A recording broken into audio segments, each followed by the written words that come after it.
ನಮಸ್ಕಾರ ವೀಕ್ಷಕರೇ, ನಿಮಗೆ ಮತ್ತೊಮ್ಮೆ ಪುಷ್ಪಲತಾ ಕಿಚನ್ಗೆ ಸ್ವಾಗತ. ಇವತ್ತು ನಾವು ಮಾಡ್ತಾ ಇರೋದು ಇದು ಖಾರದ ಡೊಣ್ ಮೆಣಸಿನ್ಕಾಯಿ. ಇದು ಈ ಕಡೆ ಬೆಂಗಳೂರು ಸೈಡ್ ಸಿಗಲ್ಲ, ಇದು ಹರಿಹರ ದಾವಣಗೆರೆ ಆ ಕಡೆ ಸೈಡ್ ಸಿಗುತ್ತೆ. ಅದಕ್ಕೆ ನಾನಿವತ್ತು ಇದು ಆಲೂಗಡ್ಡೆ ಹಾಕಿ ಪಲ್ಯ ಮಾಡ್ತಾಯಿದ್ದೀನಿ.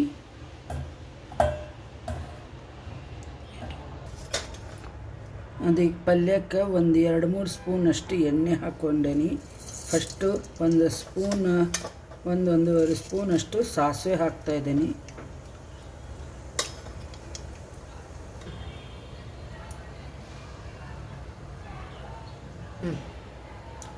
ನೋಡಿ, ಸಾಸಿವೆ ಆಗಿದೆ. ಸ್ವಲ್ಪ ಜೀರಿಗೆ ಹಾಕ್ತಾಯಿದ್ದೀನಿ. ಆಮೇಲೆ ಉದ್ದಿನಬೇಳೆ, ಕಡಲೆಬೇಳೆ,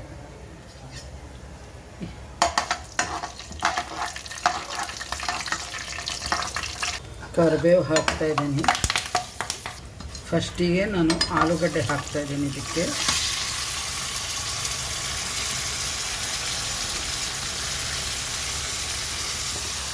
ಇದು ಒಂದು 2 ಆಲೂಗಡ್ಡೆ ಚಿಕ್ಕದಾಗೆ ಹೆಚ್ಚಿಟ್ಕೊಂಡೇನಿ. ಇದಕ್ಕೆ ನಾನು ಇದು ಅರ್ಧ kg ಜವಾರಿ ಡೊಣ್ ಮೆಣಸಿನ್ಕಾಯಿ ಅದರ ಪಲ್ಯ ಮಾಡ್ತಾ ಇರೋದು.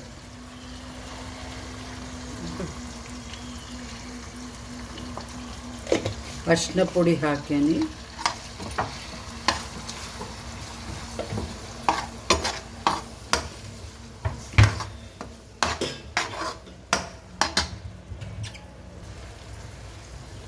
ಇದಕ್ಕೆ ರುಚಿಗೆ ತಕ್ಕಷ್ಟು ಕಲ್ಲುಪ್ಪು ಹಾಕ್ತಾಯಿದ್ದೀನಿ. ನಾನು ಇದು ಶೇಂಗಾ ಮತ್ತು ಎಳ್ಳು ಹುರ್ಕೊಂಡು ಇಟ್ಕೊಂಡೇನಿ. ನೋಡಿ, ಆಲೂಗಡ್ಡೆ ಆಗಿದೆ. ಇವಾಗ ಇದಕ್ಕೆ ನಾನು ಇದು ಜವಾರಿ ಡೊಣ್ ಮೆಣಸಿನ್ಕಾಯಿ ಹಾಕ್ತಾಯಿದ್ದೀನಿ.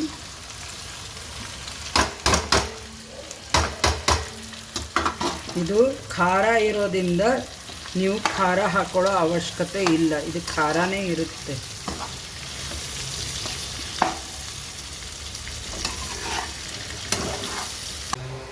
ಇದು ನಾನು ಗುರಳ್ ಪೌಡ್ರ್ ಏನು ಮಾಡ್ಕೊಂಡು ಇಟ್ಕೊಂಡಿದ್ದೆಲ್ಲ ಅದನ್ನು ಹಾಕ್ತಾಯಿದ್ದೇನೆ.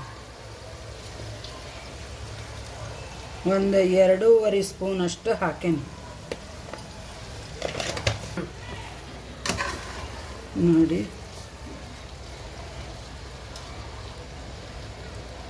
ನಾನೇನು ಶೇಂಗಾ ಮತ್ತು ಎಳ್ಳು ಅದರ ಜೊತೆ ಹಸಿ ಕಾಯಿ ತುರಿ ಹಾಕೇನಿ.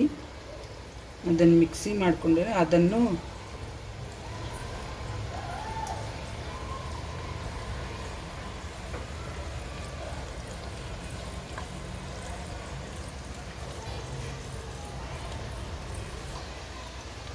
ಹುಣಸೆಹಣ್ಣಿನ ರಸ ಹಾಕ್ತಾಯಿದ್ದೀನಿ.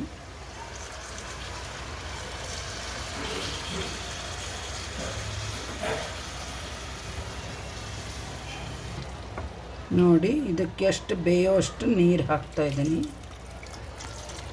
ಕುದೀತಾ ಇದೆ. ನೋಡಿ, ಪಲ್ಯ ಆಗಿದೆ. ಇವಾಗ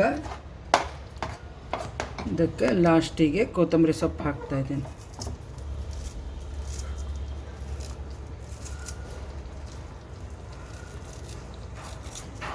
ಇದಕ್ಕೆ ಚಪಾತಿ, ಜೋಳದ ಭಕ್ರಿ ಮತ್ತು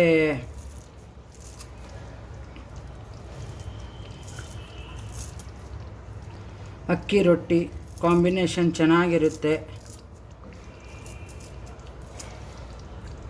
ನೋಡಿ, ಈ ಥರ ಪಲ್ಯ ಮಾಡಿ ನೋಡಿ, ಚೆನ್ನಾಗೇ ಬೆಂದಿದೆ, ಬೆಲ್ಲನೂ ಕರಗಿದೆ. ನೋಡಿ, ಸಬ್ಸ್ಕ್ರೈಬ್ ಮಾಡಿ, ಬೆಲ್ ಐಕಾನ್ ಕ್ಲಿಕ್ ಮಾಡಿ. Thank you.